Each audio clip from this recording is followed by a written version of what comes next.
And we're back. Tom Gibson, Chuck Augustin, and this is still Nye County. We have caller Amy on the line. Go ahead, Amy. What do you got for us? Hi, I know that you're going to be playing a video in a minute with Louie, but I have a big problem, and I need your input. I watched a news report about Mr. Moody going out to the Freedom Camp to inform people out there that they needed to get a permit to protest. I have a few questions about that in my mind. Number one, I don't know what authority he has to tell me or anybody else that they have to leave. Well, he's a pretend cop. He can do it. The sheriff wasn't there to let these people know if there was a problem. And number three, if there was a problem yesterday, there had to be a problem a week ago or 2 weeks ago. So why is it just taking them now to say you have to leave or get a permit? And a permit's going to take a while because they go down and they pay their money to get the permit. Then they have to get it approved, if I'm not mistaken, at the Planning and Zoning Commission or by the commissioners. So it takes some time to go through that process. So help me out here. Start from the beginning and tell me, what was Moody doing there? Well, I don't know, but I call him the Moody Undersheriff. And Mr. Moody is defrocked. He can't be a cop because he can't pass his post. But our sheriff, you know, like I said, you shoot pool with her and drink beer with her, and you get those special positions. So he's a beneficiary of Sharon's kindness. Now, I can't say she does that for other people, and apparently Amon Bundy was not a beneficiary of any valid investigation, the way I read it. And I don't mean to get too far off track, but if our sheriff's department, everybody, especially the sheriff and her command staff, actually went to some programs and learned what it was like to really be a cop and actually did a ride along with some real cops, maybe in Vegas or Henderson or Boulder City, anywhere else, and they might learn how to do their jobs right. And they might learn, and some of the younger guys, they're okay, but a lot of them are very disgruntled. They're very angry when they pull you over. It's your fault. They don't want to hear it, and they don't realize that they're supposed to be our employees. They work for the taxpayers, and our taxes pay their salary. But they don't see it that way. They see it as once they get that badge, it's like being the safety patrol at school, and you can go give a hard time to kids in your class you don't like for any reason. What about the permit? The permit. I'm sorry, I was ranting on my dislike for certain people. The permit. I mean, the law is that a reasonable requirement for permits or whatever is acceptable. It's not considered to be a violation of rights unless it's done arbitrarily and with caprice. In other words, it's not just, my friends that I shoot pool with can do a permit, get a permit, and we'll just run it right through. But you guys over here who've criticized me, you can't get one. So as long as it's fairly done and it's transparent, it's supposed to be okay because if you're going to have a large group and it's going to affect traffic, foot traffic and automobile traffic, it can, and you're using county space. So I can see why they want to do it, just so they can maintain an air of control over what's going on. And also, if you're not in the in group, they can deny you for any number of reasons. But anyway, so I hope that kind of answers your question. But it's legal if they do it according to case law and statute. I haven't looked at the statute which you're referring to, or the statute that refers to what the permit, because I've never had any client that actually had a fuss with it. It just seemed to me that there was not an issue about them being out there when they were asking the sheriff to do the investigation. That's where they were then, and that's where they are now. It just seems that this permit issue came about when she was criticized by that group by not investigating properly about what happened to Ammon. Oh no, I see what you're I I see what you're talking about. So they wanted to run off protesters. I thought you were talking about something like over in the park, but yeah, no, freedom of assembly is also, a First Amendment freedom, and if you are in a area that is not impeding traffic and it's not a dangerous situation, I don't see where they even have a dog in the fight, because just because a group of people get together and want to harp on something doesn't mean that law enforcement has to get involved. Matter of fact, there's nothing to enforce. Yeah, that's how I feel. I just had to get it off my chest because it really bothers me.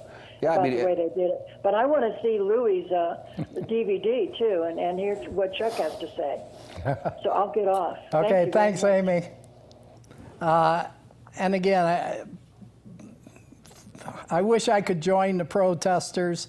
I got some medical issues, but you guys, thank you, all of you that are fighting for other people who are fighting for us. So let's go to the video now. Again, this is Judge Lane addressing the pool of jurors. It's an enjoyable one. I would like you to know that anybody who was summoned to appear in front of me today that failed to appear pursuant to that summons can be brought into court and sanctioned up to $500 if they fail to show cause for not being here today. And let me thank each of you for doing your civic duty. I know it's right before Christmas and raining out, so there might be other places you'd rather be. But if it wasn't for you folks showing up to do your civic duty, the whole judicial system would collapse and America would collapse. We'd have anarchy. I better stop before I start getting too far.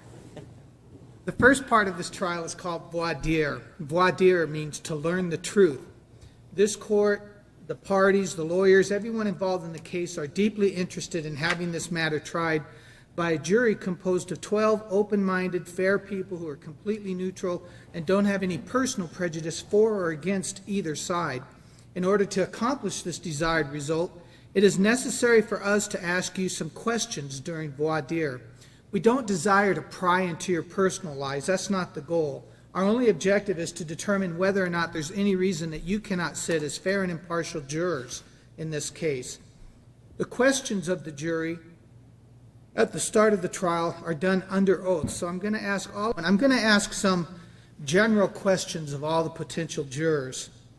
It's important that you know the significance of full, complete, and honest answers to all the questions you are asked. I caution you not to try and hide or withhold anything which might indicate bias or prejudice of any sort by any of you.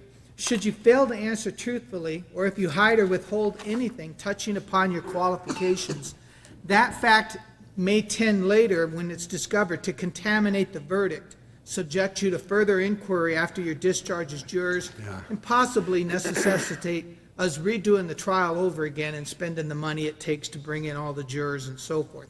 So please try and be honest with us and open. There are no wrong answers. You don't have to be shy. I'm going to ask you some general questions now. Raise your hand and tell me your name and answer these questions if you have them. Is there anyone here today who does not have sufficient knowledge of the English language? Is there anyone who is not a legal resident of the United States, Nevada, or Nye County? Is there anyone who is lawfully or unlawfully using a fictitious address?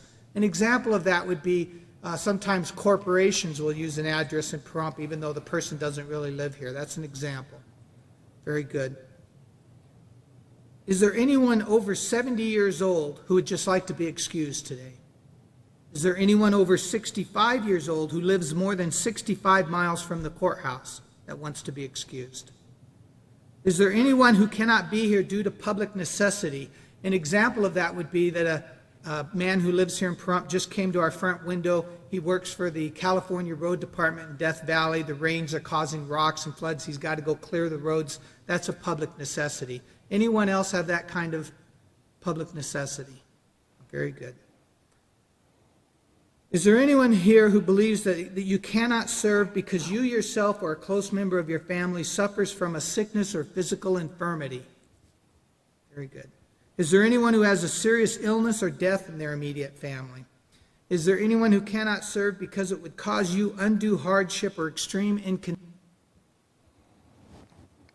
Okay, that was the judge giving some of the questions to the jury pool. The lawyers also will ask questions of the jurors once they're drawn from the pool, correct?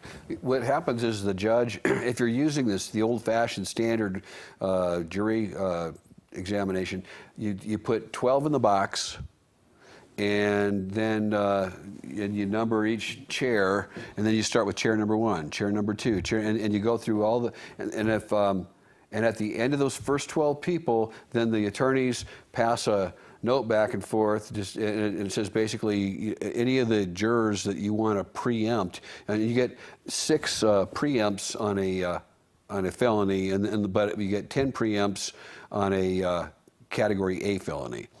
And they got 4 each on Louis' trial.